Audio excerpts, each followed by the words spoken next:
స్పెషల్గా చెప్పాలంటే ఈ పుష్ప అనేది, ఈ పుష్ప 1 పుష్ప 2 కానీ ఈ సినిమా ఎట్లా వచ్చింది, ఇలా తయారైంది అంటే ఇది కేవలం తన మీద ప్రేమ మాత్రమే.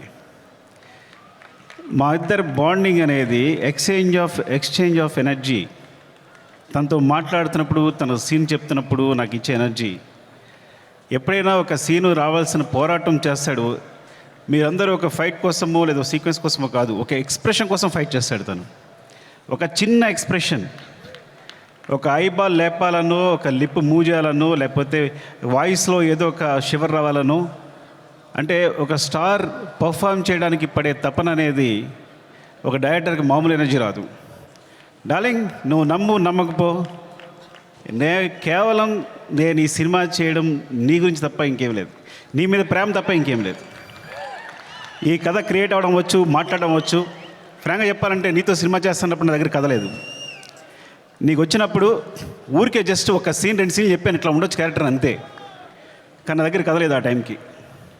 సో నువ్వు నమ్మి నా తర్వాత నువ్వు నాకు ఇచ్చిన ప్రతి క్షణం నాతో మాట్లాడుతూ ఎనర్జీ కానీ, మన ఇద్దరిని కూర్చున్నప్పుడు నేను ఒక సీన్ చెప్పినప్పుడు నువ్వు ఇచ్చే తపన కానీ, సీన్ గురించి పడే తపన కానీ, ఈ వ్యక్తి కోసం ఏదైనా చేసేయచ్చురా.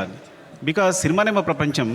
ఆ సినిమాలో ఈ సినిమాని ఒక స్థాయి తీసుకెళ్ళడానికి వ్యక్తి ప్రయత్నిస్తున్నాడు అంటే ప్రతి ఒక్కరికి ఒక ఎనర్జీ వస్తుంది. సెట్లో మొత్తం అందరికీ శ్రీవల్లి చెప్పినట్టు, శ్రీలీల చెప్పినట్టు, లేకపోతే అందరూ నా టెక్నీషియన్స్ చెప్పినట్టు, నా అసిస్టెంట్ చెప్పినట్టు, ప్రతి ఒక్కరికి కూడా ఏదైనా ఇప్పుడు ఫర్ ఎగ్జాంపుల్ అంటే ఒక ప్లాట్ఫామ్ క్రియేట్ చేస్తాడు తను ఈ హైలో. అది మైత్రి మూవీ కేసు అయినా మేమందరైనా సరే ఈ ప్లాట్ఫామ్లో మమ్మల్ని కూర్చోబెడతాడు. ఆ హైట్లోనే మా అందరం చేయాల్సి వస్తుంది. ఈ హైట్లోనే అందరం, నేను కూడా అక్కడికి ఎక్కి వర్క్ చేయాలి. ఏ ఆర్టిస్ట్ అయినా, ప్రొడ్యూసర్స్ అయినా, టెక్నీషియన్స్ అయినా ఆ హైట్లోకి వెళ్ళి వర్క్ చేయాలి మేమందరం.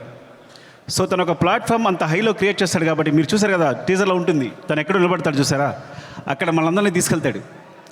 అక్కడ తీసుకెళ్ళి అందరినీ కూర్చోబెడతాడు, అక్కడ వర్క్ చేస్తాడు. అలా వర్క్ చేయడం వల్ల వచ్చిన మూవీస్నే Pushpa 1 Pushpa 2. Love you darling is pure my love towards you. ఇది కథ కాదు, సినిమా కాదు, రాయడం కాదు, ఇది నీ పట్ల ప్రేమ తప్ప ఇంకేమీ లేదు. Love you so much darling, love you. ఇంకాసేపు ఉంటే అండ్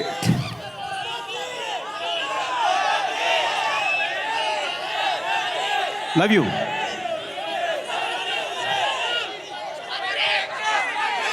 పుష్ప 3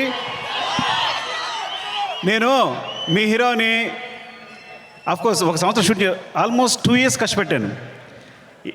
2 years అంటే 3 years తీసేసుకున్నా.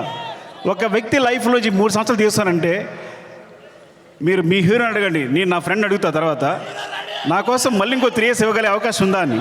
Then I will do. Sorry darling, నీ ప్రైమ్ టైం అంతా లాగేసుకున్నాను ఈ రోజున.